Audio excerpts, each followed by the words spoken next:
Imagine-se nos vastos territórios da África durante o Pleistoceno. Você é um hominídeo primitivo, parte de um pequeno grupo, movido pela necessidade constante de encontrar alimento. A fome aperta, os olhos percorrem a paisagem em busca de frutos, raízes, qualquer coisa que garanta mais um dia de sobrevivência. Mas de repente você percebe que a natureza tem outros planos. Um predador oculto pela vegetação salta sobre você. Mandíbulas poderosas se cravam em seu pescoço e por mais que tente lutar, não há como escapar. Seu corpo é arrastado, enquanto seus companheiros, impotentes, apenas assistem ao inevitável. Naquele tempo, a vida era uma luta constante. E muitas vezes o caçador e a presa se confundiam, até que fosse tarde demais. A África do Pleistoceno não era apenas um berço da humanidade. Era também o palco de um dos ambientes mais hostis que já existiram na história da vida. O continente vibrava com sons de morte, gritos de dor e o silêncio angustiante da espera, quando cada sombra poderia significar o fim. Entre os vastos campos de savana, nas florestas cerradas e nos penhascos rochosos, pequenos grupos de hominídeos lutavam para sobreviver em um mundo que parecia conspirar contra eles. Um mundo onde o ser humano ainda não era o predador supremo. Pelo contrário, era apenas mais uma presa no cardápio de uma diversidade aterrorizante de caçadores. Imagine por um instante viver em uma noite do Pleistoceno. O fogo ainda era recente, frágil, incapaz de manter afastados todos os monstros que rondavam. No escuro, os olhos brilhantes de hienas gigantes se moviam como lanternas na neblina, aproximando-se em silêncio. Seus corpos eram maiores, mais musculosos e muito mais ferozes do que as hienas modernas. A mordida esmagava ossos como se fossem galhos secos. Para um grupo de hominídeos, bastava um descuido. Uma criança chorando alto, uma chama apagando e o bando de hienas invadiria o acampamento. O horror vinha rápido, carne sendo rasgada enquanto ainda havia gritos, enquanto membros eram arrancados com força bruta e nada podia ser feito. Mães assistiam impotentes seus filhos sendo devorados vivos, sabendo que, se aproximassem, seriam também despedaçadas. Mas não eram apenas as hienas. A savana era dominada por felinos que hoje parecem quase lendas. O dino feliz, o terrível gato terrível, rondava como um fantasma.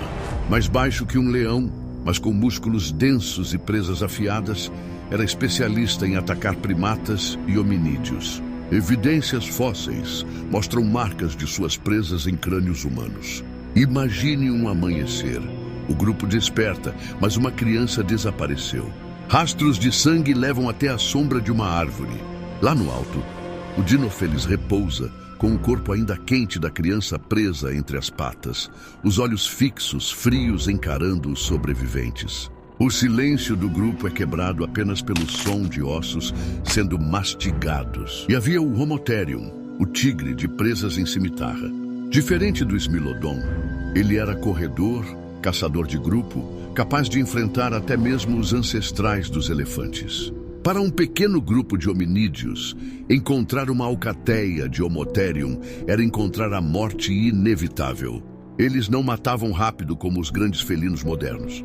Eles cortavam, dilaceravam, derrubavam suas vítimas e as devoravam ainda vivas. Os gritos ecoavam pela noite africana, misturando-se ao som da carne sendo rasgada em tiras. Não havia segurança nem para os mais pequenos. Muito pelo contrário, as crianças eram os alvos mais fáceis.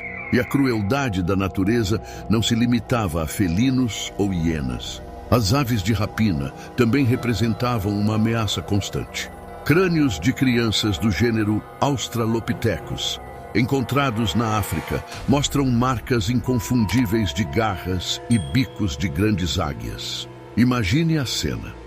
Uma mãe se distrai por segundos, colhendo frutos, enquanto seu filho brinca na poeira da savana. Uma sombra atravessa o céu. Um bater de asas poderoso faz o ar vibrar.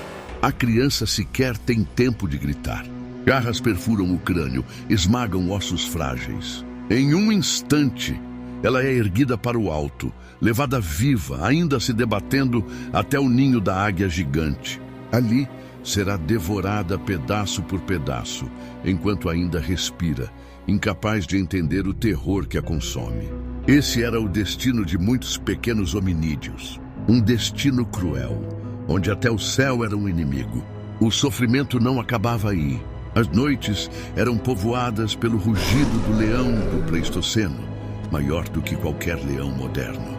Um predador que caçava em bandos ainda mais eficientes. Imagine tentar dormir, sabendo que a qualquer momento poderia acordar com uma mandíbula esmagando seu pescoço. O corpo sendo arrastado para longe, os outros membros da alcateia rasgando seu abdômen, devorando suas entranhas enquanto o coração ainda batia. Para os hominídeos, a vida era um fio prestes a se romper a cada segundo. Até mesmo os babuínos gigantes, como o Dinopithecus, eram uma ameaça. Se os babuínos modernos já são agressivos, territoriais, capazes de matar e até de caçar pequenos animais, imagine uma versão muito maior, com presas afiadas como punhais. Eles eram capazes de despedaçar um ser humano adulto em segundos. Se um grupo de hominídeos ousasse invadir seu território, a reação era brutal. Rostos dilacerados, ossos esmagados, gritos abafados pela selvageria coletiva. Não havia piedade, apenas a lei da força. A cada dia, sobreviver era um milagre. O chão era repleto de rastros de predadores. As árvores guardavam fantasmas felinos à espreita. O céu escondia sombras assassinas. E até os próprios primos mais próximos, os macacos maiores, eram inimigos potenciais. Não havia para onde fugir. O sofrimento humano era inevitável, constante, interminável. As dores eram acompanhadas de uma resignação amarga.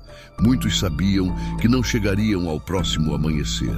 Esse era o verdadeiro inferno africano do Pleistoceno. Um tempo em que a humanidade ainda era frágil, pequena, quase insignificante diante da brutalidade do mundo. Um tempo em que os gritos de mães desesperadas, os choros interrompidos de crianças arrancadas por aves, os gemidos de homens sendo devorados vivos por hienas ou felinos eram parte cotidiana da paisagem. E mesmo assim, a humanidade resistiu. Entre cinzas, sangue e lágrimas, nossos ancestrais encontraram forças para continuar. Mas jamais devemos esquecer: antes de sermos predadores, fomos presas. Antes de dominarmos o mundo, fomos vítimas do seu lado mais cruel. E cada passo que damos hoje, cada vitória tecnológica, cada conquista de segurança é construída sobre uma herança de sofrimento indescritível. O Pleistoceno foi uma era de terror. E nós sobrevivemos não porque éramos os mais fortes, mas porque aprendemos a suportar a dor, a escapar do inevitável e a resistir ao horror. Nossa história começou em meio ao sangue. Nossa vida atual é um sussurro de alívio diante da lembrança de um passado onde até o céu roubava nossas crianças. A África do Pleistoceno não era apenas o berço da humanidade, era um verdadeiro campo de batalha, onde cada passo podia ser mortal. Entre os vestígios fósseis, destaca-se o crânio de um jovem Paranthropus robustus, SK-54, encontrado na caverna de Swartkrans, datado de aproximadamente 1,8 milhão de anos atrás. O crânio apresenta perfurações nos olhos e na nuca, correspondentes aos caninos inferiores de um leopardo primitivo que provavelmente atacou a vítima, arrastando-a para um local isolado como uma árvore e consumindo-a viva. Este fóssil evidencia a vulnerabilidade dos humanos primitivos diante dos predadores africanos. Mas não eram apenas os grandes felinos que ameaçavam a sobrevivência. As cobras venenosas, como mambas e najas, espreitavam entre a vegetação. Uma única picada podia condenar um hominídeo a horas ou dias de agonia, sem antídotos, até a morte inevitável. O próprio elemento que sustentava a vida podia ser letal. Rios e lagos abrigavam crocodilos gigantes, Predadores silenciosos que transformavam um simples gole de água em uma morte rápida e devastadora. Neste cenário, a vida humana era um fio constante à beira do abismo. Cada ferida podia infeccionar, cada passo podia atrair um predador, cada noite escondia ameaças invisíveis. E mesmo assim, nossos ancestrais resistiram. A inteligência, a cooperação e a coragem permitiram que a espécie humana superasse um mundo de predadores imparáveis e perigos invisíveis. O fóssil de SK-54 nos lembra que a humanidade começou como presa, não como predador, que a luta contra leopardos, hienas, cobras e crocodilos moldou não apenas nossos corpos, mas também nossa mente. Hoje, quando olhamos para esse passado cruel, percebemos que a sobrevivência não foi um acaso, foi fruto da resiliência e da capacidade de enfrentar o impossível. Obrigado por assistir. Se você se impressionou com essa viagem pelo passado selvagem da África, deixe seu like, inscreva-se no canal e compartilhe para que mais pessoas conheçam esta história de coragem e sobrevivência.